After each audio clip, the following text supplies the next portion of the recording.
ഇന്ന് നിങ്ങൾ എത്ര പേര് ശ്രദ്ധിച്ചു എന്നറിയില്ല, പത്തനംതിട്ടയിലെ പോലീസ് മർദ്ദനം എന്ന് പറഞ്ഞിട്ടുള്ള ഒരു ന്യൂസ് വന്നിട്ടുണ്ടായിരുന്നു. ഒരു SI അടക്കം 2 CPOമാർക്ക് സസ്പെൻഷനും കിട്ടിയിട്ടുണ്ടായിരുന്നു. ഇത് കുറച്ച് ഡീറ്റെയിൽ ആയിട്ട് നമുക്ക് സംസാരിക്കേണ്ട ഒരു വിഷയമാണ്. ഞാനിവിടെ ഒരു ന്യൂസ് ക്ലിപ്പ് പ്ലേ ചെയ്യാം. പത്തനംതിട്ടയിൽ റോഡിൽ വാഹനം പാർക്ക് ചെയ്ത് നിന്നവർക്ക് നേരെ ഇന്നലെ രാത്രി പത്തനംതിട്ട പോലീസ് SIയുടെ നേതൃത്വത്തിൽ നടന്ന അതിക്രമം, അതിന്റെ CCTV ദൃശ്യങ്ങൾ ഇപ്പോൾ പുറത്തു വന്നിരിക്കുകയാണ്. ദൃശ്യങ്ങൾ കാണാം. ജീപ്പിൽ നിന്നിറങ്ങിയ പോലീസുകാർ വിവാഹ പാർട്ടി സംഘത്തെ ഒരു പ്രകോപവുമില്ലാതെ മർദ്ദിക്കുന്ന ദൃശ്യങ്ങളിൽ കാണാം. ഈ മർദ്ദനമേറ്റവർ അപ്പോൾ തന്നെ പറയുന്നുണ്ട് സമീപത്ത് CCTV ഉണ്ട്, അത് പരിശോധിച്ചാൽ വ്യക്തമാകുന്ന CCTVകളിലെ ഒരു ക്യാമറയിൽ നിന്നുള്ള ദൃശ്യങ്ങളാണ് ഇപ്പോൾ പുറത്തു വരുന്നത്. ഈ CCTV ദൃശ്യങ്ങളിൽ കാണുന്നത് വളരെ വ്യക്തമാണ്. അതായത് ഈ ബാറിന്റെ വശത്തായിട്ട് ഈ യുവാക്കൾ നിൽക്കുകയാണ്. ആ യുവാക്കൾക്ക് നേരെ ഈ പോലീസ് ജീപ്പ് വരുന്നു. പോലീസ് ജീപ്പിൽ നിന്ന് വളരെ വേഗം തന്നെ ഈ പോലീസ് ഉദ്യോഗസ്ഥർ ചാടി ഇറങ്ങുന്നു. ഇവരെ മർദ്ദിക്കുന്നതാണ് ദൃശ്യങ്ങളുള്ളത്. അതായത് ഒരു പ്രകോപനവുമില്ലാതെ ഇവരെ മർദ്ദിക്കുന്നതാണ് CCTVയിൽ വളരെ വ്യക്തമായിട്ടുള്ളത്.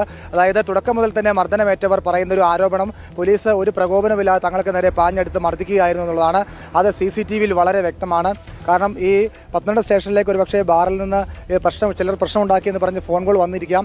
ആ ഫോൺ കോളിന് പിന്നാലെയാണ് പോലീസ് സംഘം ഇവിടുന്ന് ജീപ്പ് എടുത്ത് പായുന്നത്. SI ജിനുവും സംഘവും. അങ്ങനെ പാഞ്ഞുപോയ ജിനുവും സംഘവും നേരെ ഈ ബാറിന് മുന്നിലേക്ക് എത്തുന്നു. പക്ഷേ എത്തിയ ഉടൻ തന്നെ ജീപ്പിൽ നിന്നിറങ്ങി നേരെ ഈ റോഡരികിൽ നിന്ന ശ്രീജിത്തിനും ജിനീഷിനും അടക്കമുള്ളവർക്ക് നേരെ പാഞ്ഞെടുക്കുകയായിരുന്നു, അവരെ മർദ്ദിക്കുകയായിരുന്നു. അതിനുശേഷം പിന്നെയും പോലീസ് സംഘം ഈ വാഹനം പാർക്ക് ചെയ്തിരുന്ന അബാൻ ഭാഗത്തേക്ക് ഓടിപ്പോകുന്നത് കാണാം.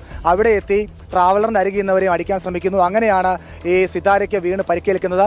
ഏതായാലും ഈ രാവിലെ മുതൽ നമ്മോട് സംസാരിച്ച സിത്താര അടക്കം ആളുകൾ പറഞ്ഞ മൊഴി വളരെ വ്യക്തമാണെന്ന് ഈ CCTVയിൽ വ്യക്തമാണ്. നിങ്ങളൊന്ന് ആലോചിച്ച് നോക്ക്, തീരെ കോമൺ സെൻസ് എന്ന് പറഞ്ഞ സാധനം ഇല്ലാതായിരിക്കുകയാണ് ഇവിടെ പോലീസുകാർക്ക്. സീരിയസ് ആയിട്ട് കേരള പോലീസിലെ എല്ലാവരും അല്ല പറയുന്നത്, ചില ആളുകൾക്ക് ഡ്യൂട്ടി എടുക്കാൻ ഭയങ്കര മടിയാണ്. ഡ്യൂട്ടിക്ക് ഇടയിൽ രാത്രി ഡ്യൂട്ടി ആണെന്നുണ്ടെങ്കിൽ അവർക്ക് വർക്ക് ചെയ്യാൻ ഭയങ്കര പാടാണ്, ദേഷ്യം വരും, അവർക്ക് ഭയങ്കര ഫ്രസ്ട്രേഷൻ വരും. നൈറ്റ് ഡ്യൂട്ടി ഒന്നും അവർക്ക് പറ്റില്ല. എന്തെങ്കിലും ഒരു കാരണം കൊണ്ട് നൈറ്റിൽ എന്തെങ്കിലും ഒരു ഇൻസിഡൻറ്റ് ഉണ്ടായിട്ട് വിളിച്ചു കഴിഞ്ഞാൽ പിന്നെ ഇവരുടെ ഭാഗത്തുനിന്ന് വരുന്ന റെസ്പോൺസ് എന്ന് പറഞ്ഞു കഴിഞ്ഞാൽ വളരെ മോശമാണ്. റീസെൻ്റ് ടൈം എനിക്കൊരു വളരെ ബാഡ് എക്സ്പീരിയൻസ് ഉണ്ടായി. പിന്നെ ഞാൻ നിയമപരമായിട്ട് അതിൽ കാര്യങ്ങൾ ഇപ്പോൾ ഡീൽ ചെയ്ത് മുന്നോട്ട് പോകുന്നുണ്ട്. അതതിൻ്റെ ടൈം ആകുമ്പോൾ ഞാൻ എന്താണെങ്കിലും റിവീൽ ചെയ്യാം. ഓക്കെ, അതവിടെ നിൽക്കട്ടെ. അതാണ് ഞാൻ ചുമ്മാ ഒന്ന് അറിയിച്ചു വെച്ചു എന്നുള്ളൂ. എനിക്കിത് കണ്ട സമയത്ത് എനിക്കുണ്ടായ സെയിം എക്സ്പീരിയൻസാണ് എനിക്ക് തോന്നിയത്.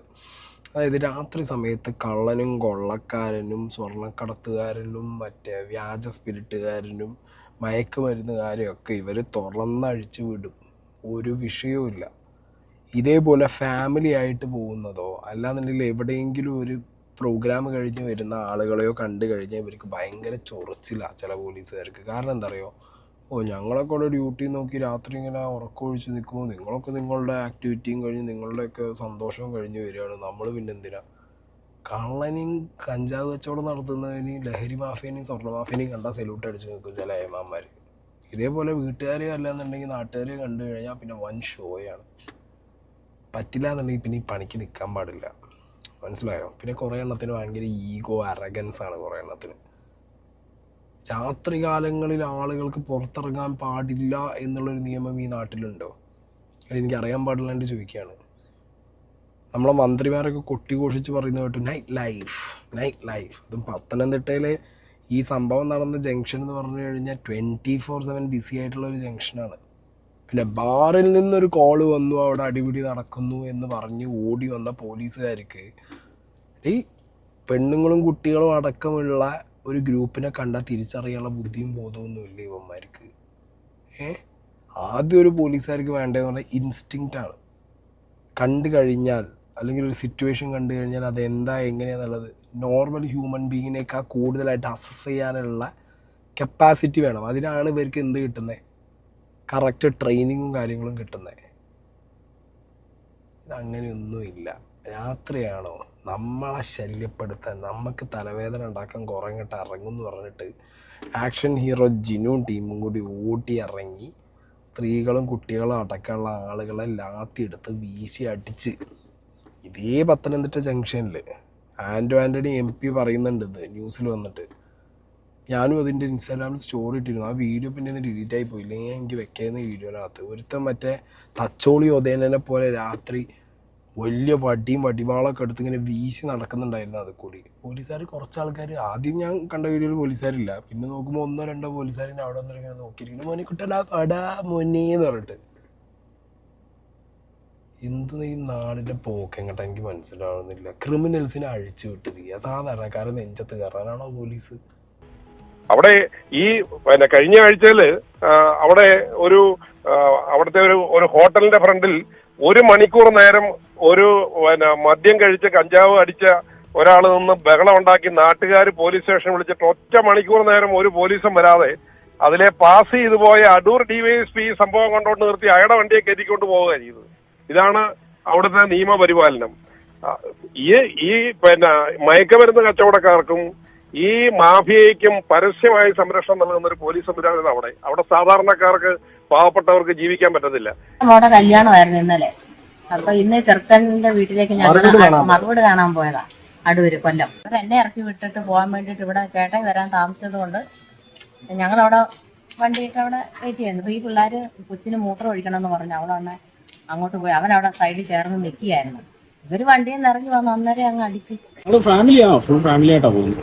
ഞങ്ങൾ ആ വണ്ടിയിൽ നിന്ന് കുറച്ചങ്ങോട്ട് നീങ്ങി തിരിച്ച് ഈ ഒരു ബസ് ഇങ്ങോട്ട് വരുമ്പോൾ പോലീസുകാർ നേരെ ജീപ്പ് വന്ന ബാക്കിൽ വന്ന് ചവിട്ടിച്ച് ഓർഡറാണെന്നും പറഞ്ഞ് അടിയായിരുന്നു. ഞങ്ങൾ ഓടിയില്ല, ഓടേണ്ട കാര്യം നമുക്കില്ല. പക്ഷെ ഓർഡറാണെന്നും പറഞ്ഞ് അടിക്കും, ഓടിയില്ലെങ്കിൽ ഓടിക്കണം, അതുവരെ അടിയാ. എനിക്കൊരു 4-5 അടി എനിക്ക് തന്നെ കിട്ടി. അത് കഴിഞ്ഞ് അനിയത്തിനെ തല്ലുമെന്ന് നേരെ പോലീസുകാരൻ അടിക്കാൻ വേണ്ടി അങ്ങോട്ട് ചെന്നപ്പോഴാണ് അനിയൻ കയറി വട്ടം നിന്ന് 3-4 അടി അവനിട്ട് കൊണ്ട്. ആ അടിയും കഴിഞ്ഞ് വീണ്ടും അനിയത്തെ അടിക്കാൻ വേണ്ടി ഇങ്ങനെ വരിക, അവർ മിസ് ചെയ്ത് ഇങ്ങനെ മാറി നേരെ മറിഞ്ഞടിച്ച് വീഴുകയായിരുന്നു. വീഴെന്ന് പറഞ്ഞാൽ ഇപ്പോൾ ഇവിടെ ഈ ഓരോ ഇടിച്ചിട്ട് ഇങ്ങനെ തലകുത്തി ഇങ്ങനെ മറിയത്തില്ല, അതേപോലെ പറഞ്ഞു. കാരണം അതിന്റെ ഫ്രണ്ടിൽ അവിടെ CCTV ഫുട്ടേജ് കിട്ടും, കൃത്യം കിട്ടും. അത് നല്ല വെട്ടമുള്ള ഏരിയയായിരുന്നു. കാരണം മറിഞ്ഞ് നേരെ വീണ് ഇപ്പം തോളലിലൊക്കെ ഓടിച്ച് കിടക്കുക. അപ്പൊ അനിയനും വീണ് ആ വീണ് കിടന്ന അനിയനെ വരെ അടിച്ചു. നമ്മള് ഓരോ അടിക്കും ചോദിക്കട്ടെ എന്താ കാര്യം എന്ന് ചോദിച്ചിട്ട് അവർ അതിനെ പറ്റിയൊന്നും അല്ല പറയുന്നത്, ഓർഡറാന്നാ പറയുന്നത്. ഇവരെന്നെ ഓടിക്കാൻ വന്നാക്കുന്ന ആൾക്കാർ. അതെന്താ പറയുക, നാട്ടുകാരെ ഫുള്ള് ഓടിച്ചു വിട്ടാലല്ലേ രാത്രി സ്റ്റേഷനിൽ പോയി കിടന്നുറങ്ങാൻ പറ്റും മാമന്മാർക്ക്. അതുകൊണ്ടാണ് ഞാൻ ഇപ്പോഴും ആലോചിച്ച് നോക്കുന്നത്. ഇപ്പോൾ ഓക്കെ, സപ്പോസ് അടുത്തുനിന്നുള്ള ബാറിൽ നിന്ന് കച്ചറയാണെന്ന് പറഞ്ഞൊരു കോള് വന്നു. ആ കോളിൻ്റെ അടിസ്ഥാനത്തിൽ ഇവർ വന്നു കഴിഞ്ഞാൽ അവിടെ എന്താണ് കച്ചറ, ആരൊക്കെയാണ് കച്ചറ ഉണ്ടാക്കുന്നതെന്നൊരു അന്വേഷണമെങ്കിലും അന്വേഷിക്കണ്ടേ? കുട്ടികളും സ്ത്രീകളും അടക്കമുള്ള ആളുകളെ റോട്ടിൽ കാണുമ്പോൾ ബാറിൽ വന്ന ഒരാളുടെ ഏകദേശം രാത്രി ബാറിന്ന് വരുന്ന ആളുടെ ഒരു ബോഡി ലാംഗ്വേജും ഫാമിലി ആയിട്ട് ഇറങ്ങിപ്പോകുന്നവരുടെ ബോഡി ലാംഗ്വേജും കണ്ടാൽ മനസ്സിലാക്കാൻ പറ്റാത്ത പോലീസുകാരന്മാരാണ് ഇവന്മാരെന്നുണ്ടെങ്കിൽ പണി നിർത്തി വീട്ടിൽ പോയിരുന്ന് മാമുണ്ട് വേറെ വല്ല പരിപാടിയും പോയന്മാർക്ക് നല്ലത്. സ്ത്രീയാണെന്ന് കണ്ടുകൊണ്ടും അടിക്കാൻ പോയി, വട്ടം ചാടിയ ആളെ അടിച്ചു, നിലത്ത് വീണ് കാണുന്ന സ്ത്രീയെ അടിക്കാൻ പോയി എന്ന് പറയുമ്പോൾ ക്രിമിനലാണോ ഇവിടുത്തെ പോലീസ് ഇങ്ങനെയൊക്കെ? എനിക്കറിയാൻ പാടില്ലാണ്ട് ചോദിക്കുകയാണ്, ഇവനൊക്കെ ആരാണ് പോലീസിലെടുത്തപ്പോൾ? ഇങ്ങനെ കുറേ ക്രിമിനൽസ് ഉണ്ട് പോലീസിനകത്ത്. എന്താ പറയുക, പൊതുജനം റിയാക്ട് ചെയ്യും. കാക്കി മേത്തുള്ളത് കൊണ്ട് മാത്രം കിട്ടുന്ന റെസ്പെക്റ്റ് ഉണ്ട്. ഊരി വെച്ച് നാട്ടിലിറങ്ങുന്ന സമയത്ത് നാട്ടുകാരെ ഇന്ന് അറഞ്ചം കിട്ടും. പണ്ടത്തെ പോലെ റിട്ടയർ ആവാൻ കാത്തിരിക്കുന്നില്ല നാട്ടുകാർ. കാക്കി ഊരി വെച്ച് ആ കാക്കിൻ്റെ ഉള്ളിൽ നിന്ന് പുറത്ത് ഇറങ്ങി നാട്ടിൽ സാധാരണ വന്നു കഴിഞ്ഞാൽ ഇമാതിരി ചെറ്റത്തരം കാണിക്കുന്നതിനൊക്കെ നാട്ടുകാരനെ ബാക്കി കൊടുത്തോളും. പണിയെടുക്കാൻ പറ്റില്ല എന്നുണ്ടെങ്കിൽ പരിപാടി കേൾക്കരുത് ആണ് ചില പോലീസുകാരോട് പറയാനുള്ളത്. നൈറ്റ് ടൈം ആണ്, ഓവർലോഡ് വരും. അപ്പം നിങ്ങൾ എന്ത് ചെയ്യണം?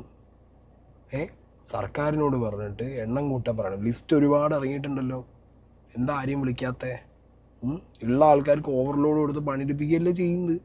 പറ്റില്ല, ആളുകളെ എടുക്കണം, എണ്ണം കൂട്ടണം, ഓവർലോഡ് കുറയ്ക്കണം. സീരിയസ് ആയിട്ട് ഇവിടുത്തെ പോലീസുകാരുടെ മെൻ്റൽ സ്ട്രെങ്ത് ഒക്കെ വളരെ മോശമാണിപ്പോൾ. അതും കോവിഡ് കഴിഞ്ഞതിന് ശേഷം വളരെ സീനാണ്. അവരെല്ലാവരും ഒരുമാതിരി സൈക്കോ മൂഡിലേക്ക് പോയിക്കൊണ്ടിരിക്കുക. ഒന്ന് ക്രൈം റേറ്റ് ഭയങ്കരമായിട്ട് കൂടിക്കൊണ്ടിരിക്കുന്നു, 2 രാഷ്ട്രീയക്കാരുടെ പ്രഷർ, 3 ക്രിമിനൽസും മയക്കുമരുന്ന് കച്ചവടക്കാരും കൊള്ളക്കാരും ബാക്കിയുള്ളവരുമായിട്ട് നാട് ഭരിച്ചുകൊണ്ടിരിക്കുന്നു. എല്ലാം കൂടി ഇവർക്ക് ഒരു സംഗതി ഇല്ലടി, ഒരു ധൈര്യം തന്നെ ചോർന്നു പോയിട്ടുണ്ട് അവർക്ക്. പിന്നെ ഇനി കുതിര കയറാൻ പറ്റുന്ന സാധാരണക്കാരെ നെഞ്ചത്തേ ഉള്ളൂ എന്നുള്ളതുകൊണ്ട് പിന്നെ അവരെ കിട്ടിയെടുത്ത് നെഞ്ചത്ത് കയറും. അതാണ് അവരുടെ ഒരു ബേസിക് സാധനം തോന്നുന്നു എനിക്ക്. ഒരു വഴിക്ക് നോക്കുമ്പോൾ ഇവർ സത്യം പറഞ്ഞു കഴിഞ്ഞാൽ പെട്ട അവസ്ഥയാണ് ഇവർക്ക്, ചെണ്ട അവസ്ഥയാണ്. നാട്ടുകാരെ അഞ്ഞത്തല്ലേ കയറാൻ പറ്റൂ, ബാക്കി എല്ലാ സൈഡിൽ നിന്നും അവർക്ക് ഓട്ടാ. ഇതാണെങ്കിലും കൊള്ളാം, ഇങ്ങനത്തെ വൃത്തികളൊക്കെ കാണിക്കും. ഒരു സൈഡിൽ ചില സമയത്ത് നമുക്ക് തോന്നും കേരള പോലീസ് സൂപ്പർ, ചില സൈഡിൽ ഇതേപോലുള്ള പരിപാടികൾ കാണിക്കുമ്പോൾ സത്യം പറഞ്ഞാൽ വെറുത്തും പോകും. പിന്നെ നൈറ്റ് ലൈഫാണ്, നൈറ്റാണ്, ഇത് ഇറങ്ങി നടക്കാൻ പറ്റാത്ത ഒരു സ്ഥലമാണ് എന്ന് കേരള പോലീസ് പറയുന്നുണ്ടെന്നുണ്ടെങ്കിൽ ആ സ്ഥലം ഇങ്ങനെ രാത്രി ഇറങ്ങി നടക്കാൻ പറ്റാത്ത ഒരു സ്ഥലമാവുന്നതിൽ വലിയൊരു കാരണക്കാർ നിങ്ങളാണ്. നൈറ്റ് സേഫ് ആക്കുക, നൈറ്റിൽ ഇതേപോലുള്ള ആക്ടിവിറ്റീസ് ചെയ്യുന്നവരെ അവരെ വേണം പിടിച്ച് അകത്തണം, അല്ലാതെ നാട്ടിൽ രംഗത്തല്ല പോലീസുകാരൻ്റെ.